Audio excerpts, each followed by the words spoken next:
Hello, everybody, and welcome back to a very special episode of Vincent Come On Down. I'm your host, CB Doe. Vincent, come on down. Hey,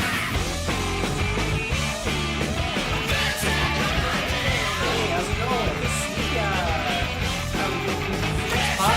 going? You were heating up in there. This is great. Yeah, I think there's a gas leak going. Yeah, a little bit. I can smell it. Great. Thanks for having me here. Yep. There's a CO2 alarm right there. We'll know if it happens.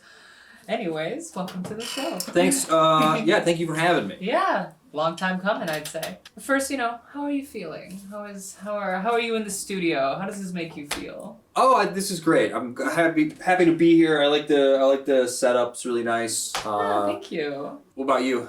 Feeling wonderful. Cool. Relaxed. Yeah, you look great. As a cucumber. Do you ever put cucumbers in your eyes?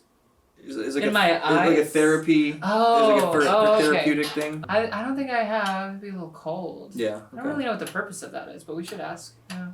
Ask that guy. Who's that guy who's trying to keep himself alive forever? Oh, Brian. Yeah, the vampire dude. Yeah. Yeah, I wonder if he uses cucumbers in any capacity. I'd be curious. I could think of a few things to use cucumbers for.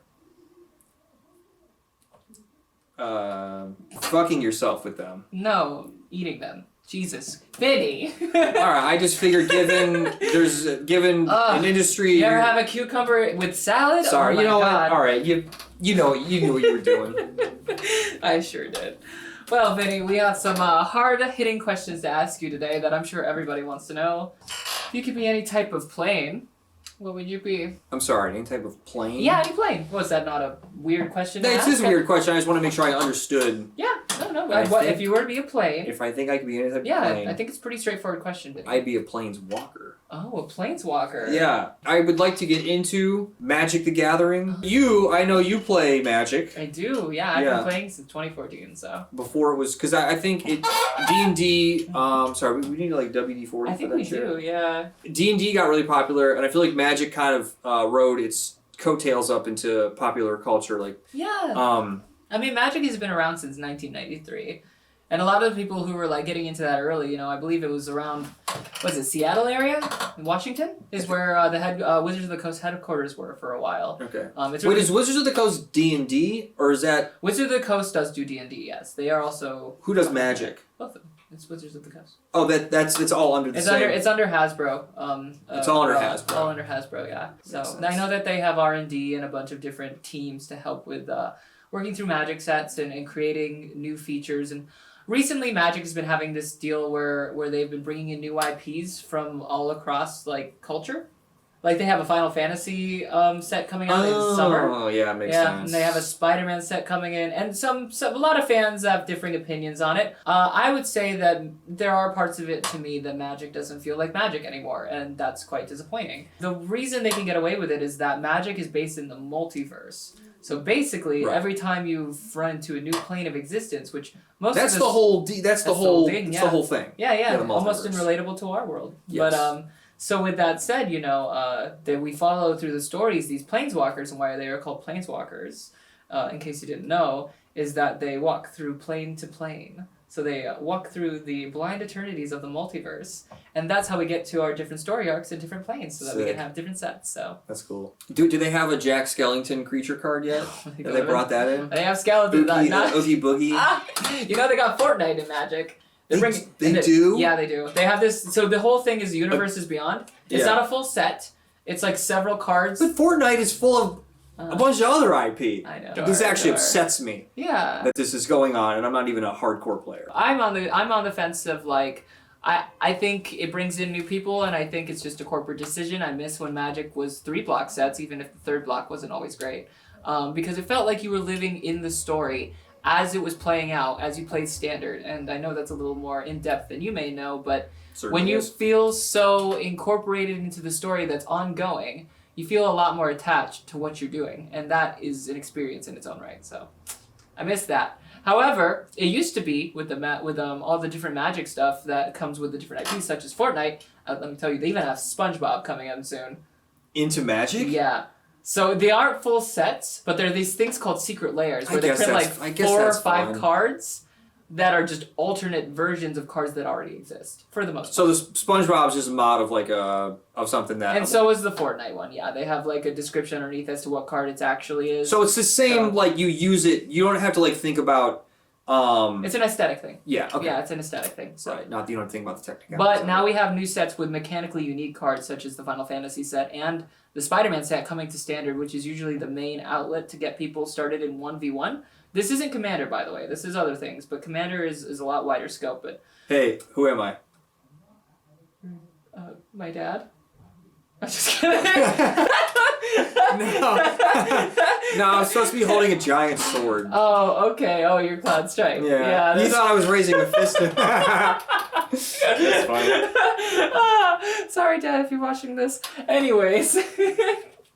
All right. So, I think I really want to know this because me personally, at least, I'm sure everyone else would love to hear this too, but I hear you have a very, let's say, mediocre RFK impression. May I hear it? I guess to lead me into it, can you pretend now you're interviewing RFK Jr.? So, RFK Jr., you've been watching any good animes lately? Dan to Dan! I watched, I've been off it for a minute. I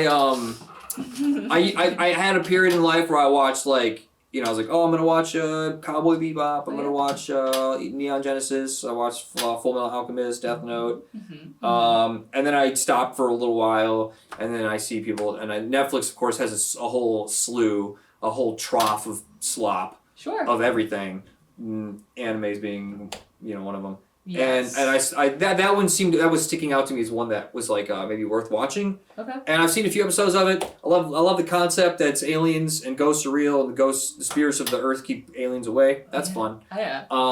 I'm curious what you think about the fan service elements of it because I feel like that's like people have opinions about it where it's like, do we really need to keep doing this?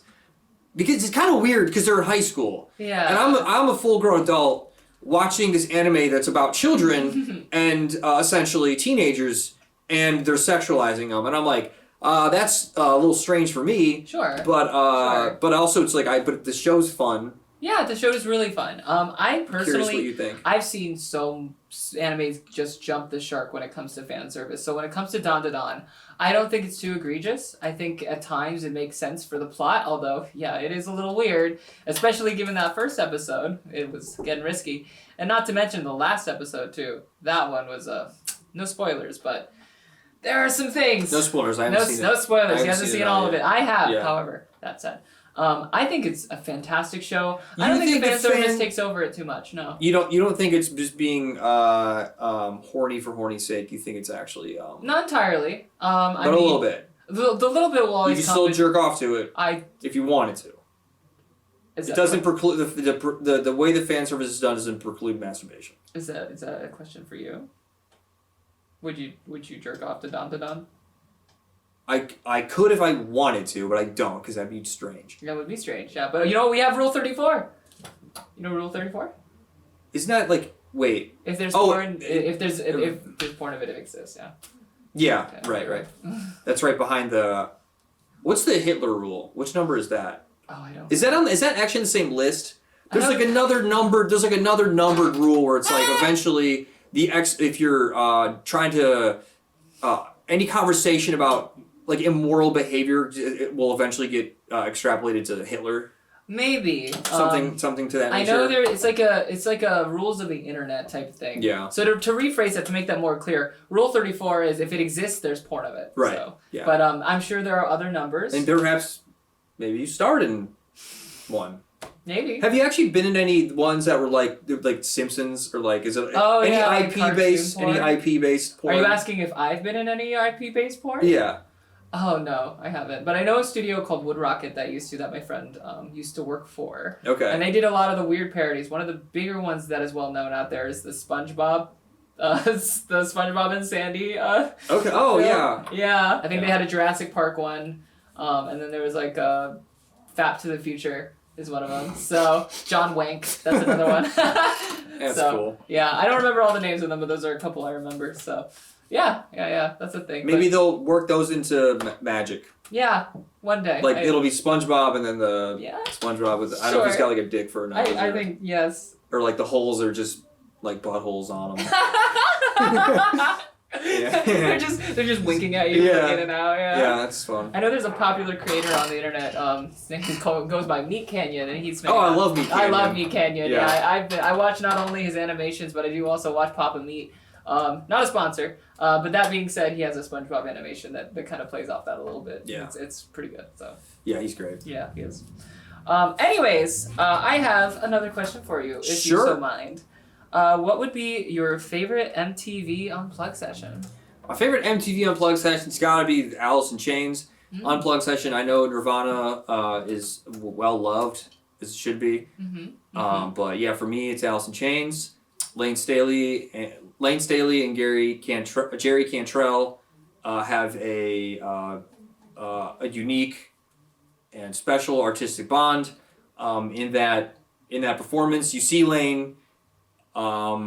See the demons standing beside him as he sings through the pain, talking about his struggles, and it's a very emotional, heartbreaking, powerful, and entertaining performance. Yeah, that's deep.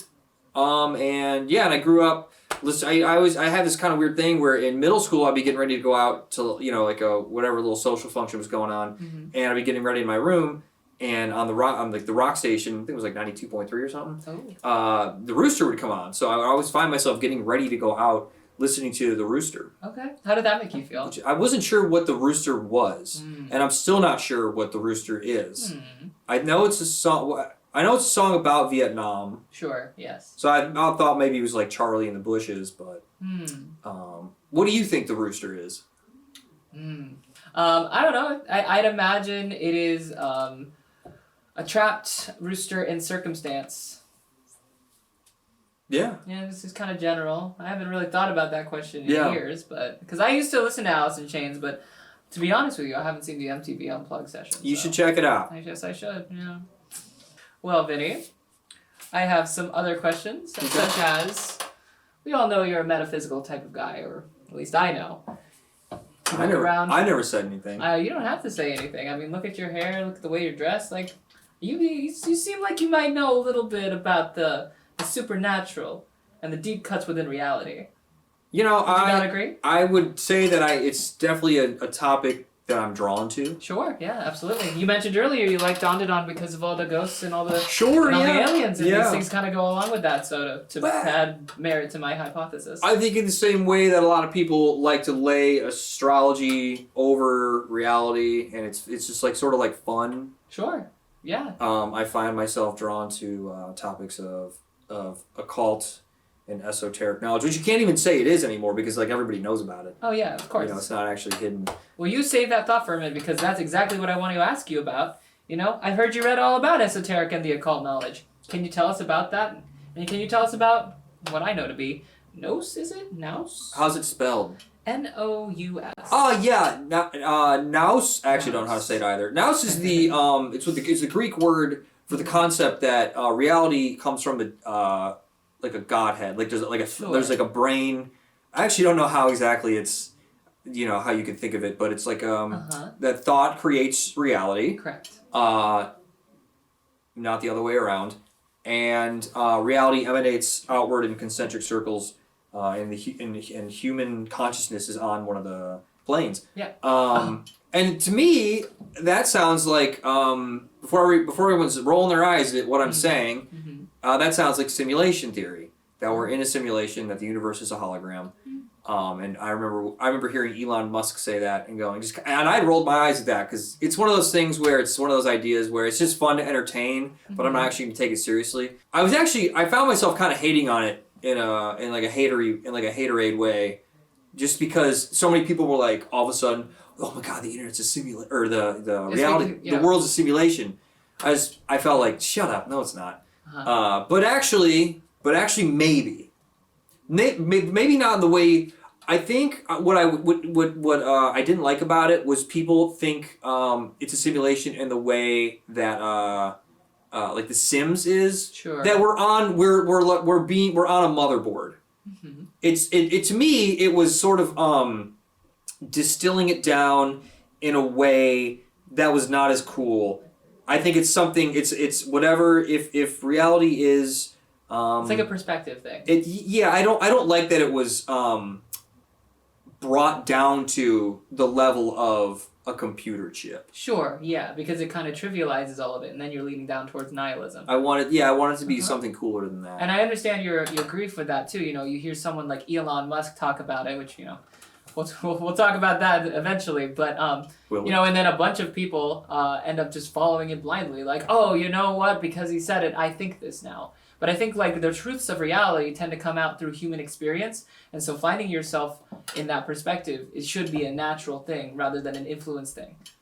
Although influence will always play a part of it. It's just you got somebody like Elon Musk saying it, and people are just going to blindly follow it regardless. Well, you got to hear these ideas from somewhere. Well, sure, I know, but at the same point too, wouldn't you imagine that you'd want to think for yourself on these ways as well? Maybe you get the idea, but maybe you search into that more and more. So was the esoteric and the occult, you know? Yeah. You think we reincarnate? I do. What life are you? What number is this for you? Oh, I've done this billions of times. Billions? Billions, yeah. Billions. Yeah. You know what I actually always wondered about? Because the population is growing. Oh, yeah. Are there like more souls waiting to get, like, is there like a surplus of souls waiting to get into, as there are more vessels amassing, are there more souls suddenly being, like, waiting? Well, going back to the nous, the godhead, you know, it all has to kind of filter through somewhere. But I'm also under the belief, not only of our paradox, but to recognize that time isn't linear. Uh-huh. So as many souls as you may see out in the living world, you know, we all have little bits of ourselves. As long as you can see yourself in every single person, if time isn't linear, then we could have just been going through every single lifetime as if, you know, it was just like whatever. Sorry, I was just thinking of Matthew McConaughey crushing the can. Oh, sure. Time is a flat circle. Yeah. Absolutely. And I drive a Lincoln. Very good. Yeah. Matthew McConaughey impression. Yeah, anyway. Almost as good as your RFK Jr. impression. Thanks.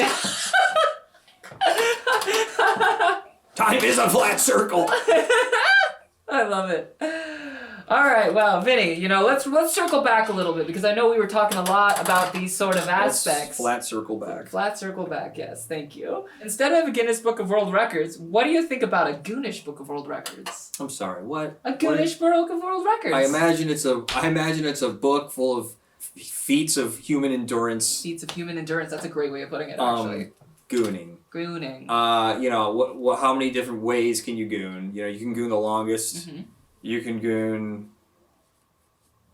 the fastest.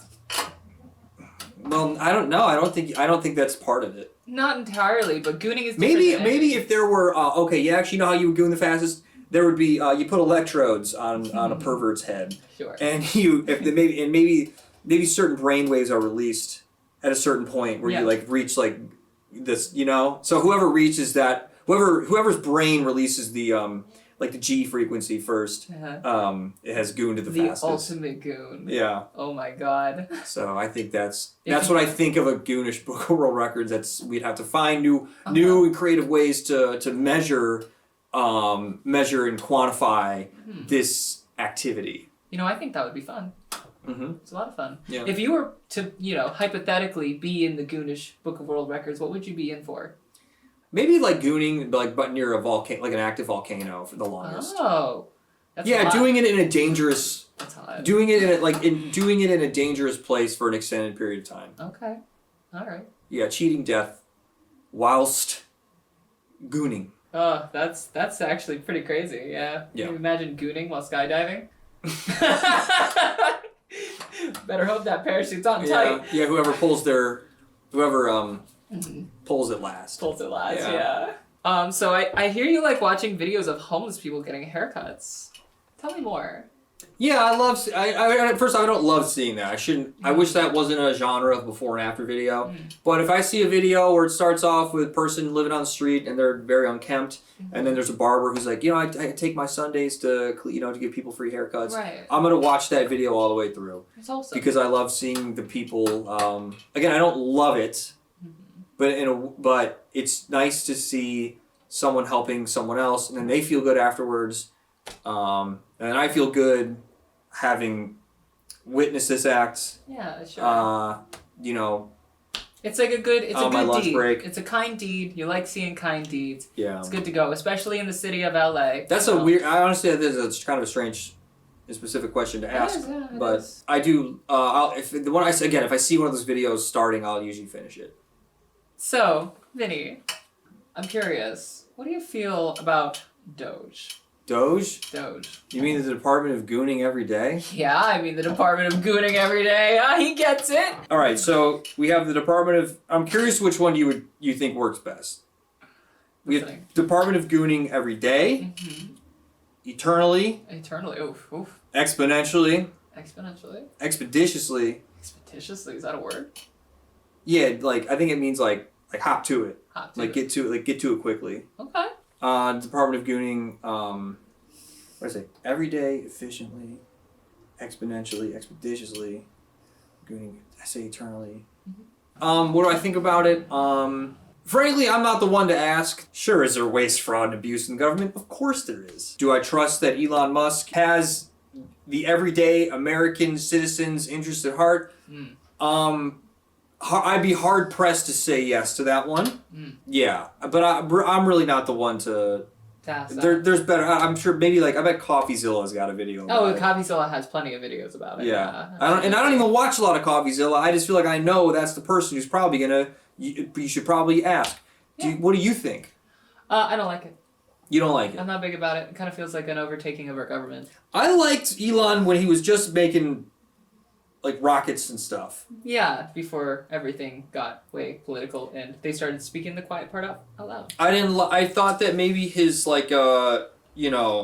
autistic side of his brain latched onto being an edgelord cult personality. Yeah. And being around figures like Joe Rogan. He wants to be well liked and cool. He does. And so that weird thing he's trying to do is also merging with politics, and I'm assuming giving himself an advantage in his businesses, and people will say he doesn't need the advantage. He's already stinking rich. Well, sure, I guess. These type of people, they don't stop at just enough. I feel like when you have that much, you're not, and he's not tapped into reality the same way everybody is. So I don't know if this is the person that should be making judgments or making policy decisions that affect everybody's lives. Yeah, it kind of feels like an oligarchy. Yes. Yeah. But more so, I think he's a bit he doesn't have he can't relate to people, and so some people might say, well, that's why he should make these decisions, and I feel like maybe that's why he shouldn't make these decisions. Yeah. But what do I know? Well. What do I know? Well, we tried. We did. Oh yes. We love politics here. If Trump's goal is to re-industrialize America, and your dumb little creative bohemian city life doesn't work out how you wanted it to, what trade will you get into? So that you can make a tangible contributions to the world, instead of filling up the server farms with your stupid videos. I think I would climb windmills and fix them. Oh, yeah, that's a really... They get paid a lot of money, but it's also really dangerous. Yeah, I think that I like the smell of burning wood. Like when you sand wood, I like the smell of a wood shop. I like the smell of a wood shop. Sure. Or like even like a I don't love the smell of mechanics garages. That's fine. Kind of like a car garage. Yeah, I don't. If you gave me two candles and one was mechanic garage and one was wood shop. Sure. I think most people would pick wood shop. Woodshop seems like a more creative medium. Feels like there's a lot more practical little things you can do for yourself. Seems like it's something you could really dig your teeth in. So I like that answer. Yeah.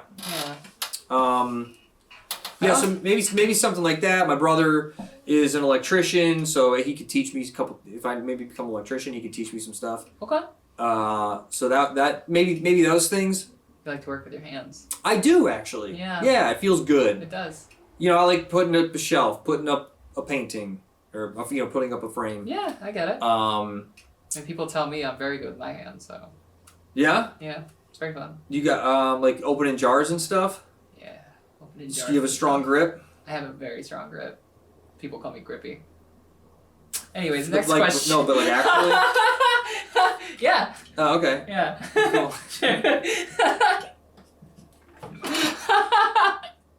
I sense there was some truth to that one. There probably was.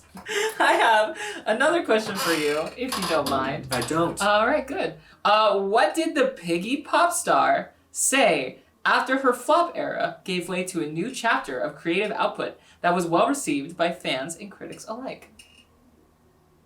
I bake on top. You proud of yourself? For doing that so quick, yeah, I think so. Well, Vinny, I'm so glad to have you here today. Thanks, This has been a pleasure. Yes, absolutely. CB Doe, hi, hello. Thank you for being the guest on Vincent Come On Down. We love having you. Thank you so much.